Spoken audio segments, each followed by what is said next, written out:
அடுத்து சந்திரன் கடகம், சூரியன் சிம்மம், இங்கே தனுசு மீனம். இந்த 2 இடங்களில் வந்து குரு வலுப்பெற்று இருக்கக்கூடியது. மூலத்திரிகோண குரு தனுசுலையும் ஆட்சி குருவாக மீனத்திலையும்.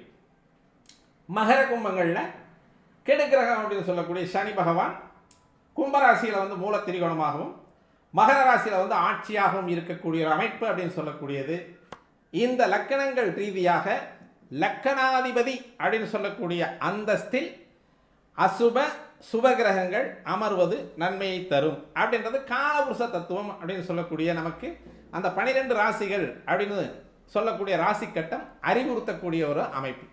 அப்போ சார் இந்த கேந்திரம் அப்படின்னு சொல்லக்கூடிய முதல் கேந்திரமாக வரக்கூடிய கேந்திரத்தில் சுபகிரகங்கள் அமரலாமா அசுப கிரகங்கள் அமரலாமா அப்படின்றத வந்து நான் ஏற்கனவே சொல்லிட்டேன். ஆரம்பத்திலேயே 2 போர்ட்ஃபோலியோ எடுக்கிற இந்த லக்கணம் அப்படின்றது வந்து திரிகோணத்துக்கும் லக்கணம் வந்து முதல் பாவகமாக வருது, கேந்திரத்திற்கும் லக்கணம் முதல் பாவமாக வர்றதுனால லக்கணத்தில் கலந்த அதாவது வந்து சுப அசுப கிரகங்கள் கலந்த கலவை அமைவது அப்படின்றது வந்து அந்த லக்கணாதிபதியை பொறுத்து, லக்கணாதிபதி நிற்கக்கூடிய இடத்தை பொறுத்து, லக்கணாதிபதியின் சிறப்பை பொறுத்து அந்த லக்கணத்தை வந்து சுப அசுப கிரகங்கள் உட்கார்றது வந்து பெருசாக ஒரு தப்பாக எடுத்துக்க வேண்டிய அவசியம் இல்லை. பொதுவாக லக்கணத்தில் வந்து 2 கிரகங்கள் உட்கார்ந்தா ஸ்தான பலம் அப்படின்னு சொல்லுவோம் இல்லையா, குருவும் புதனும்.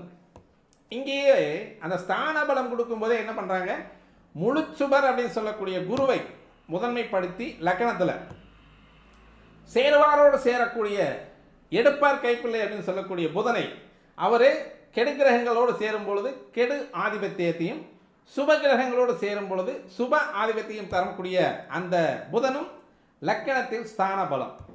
அப்போ லக்கணம் அப்படின்னு சொல்லக்கூடிய கிழக்கில் அவங்க தான் வந்து நல்ல ஒரு ஸ்ட்ராங்காக உட்காரக்கூடிய ஒரு அமைப்பு. பொதுவாக லக்கணத்தில் வந்து இந்த கிரகங்கள் உட்கார்ந்தா நன்மையை தரும் அப்படின்னு சொல்லுவாங்க. அப்போது மிதுன லக்கணத்துக்கு குரு பாதகாதிபதியாக வருவார். அப்போ இங்கே உட்காரக்கூடியதும் ஒரு சிறப்பு அல்ல. மீன லக்கணத்துக்கு புதன் பாதகாதிபதியாக வருவார், நீச்சமாயிருவார். அப்போ நீச்சமாகக்கூடிய புதன் ஸ்தான பலத்தில் அமைந்த பொழுதும் லக்கணாதிபதியாக இருக்கும்பொழுது ஸ்தான பலம் அடையக்கூடிய அமைப்பு அப்படின்றது வந்து ஆதிபத்திய தோஷம் அப்படின்னு சொல்லக்கூடிய கேந்திராதிபத்திய தோஷத்தை இந்த 4 மூலைகளில் இருக்கக்கூடிய உபயராசிதாரர்கள் அப்படின்னு சொல்லக்கூடியங்க தத்தம் ராசிகளுக்குள் மாறி உட்காரும் பொழுது ஒரு குரு வந்து மீன ராசியிலிருந்து மிதன லக்கணத்துக்கோ அதாவது மிதன ராசிக்கோ அல்லது புதன் மிதன ராசியிலிருந்து தனுசு லக்கணத்துக்கோ மாறி உட்கார்றாரு. இதுவும் வந்து ஒரு ஆதிபத்திய தோஷத்தை அழிக்கக்கூடிய கிரக அமைப்பாகவே இருக்கும். அப்போது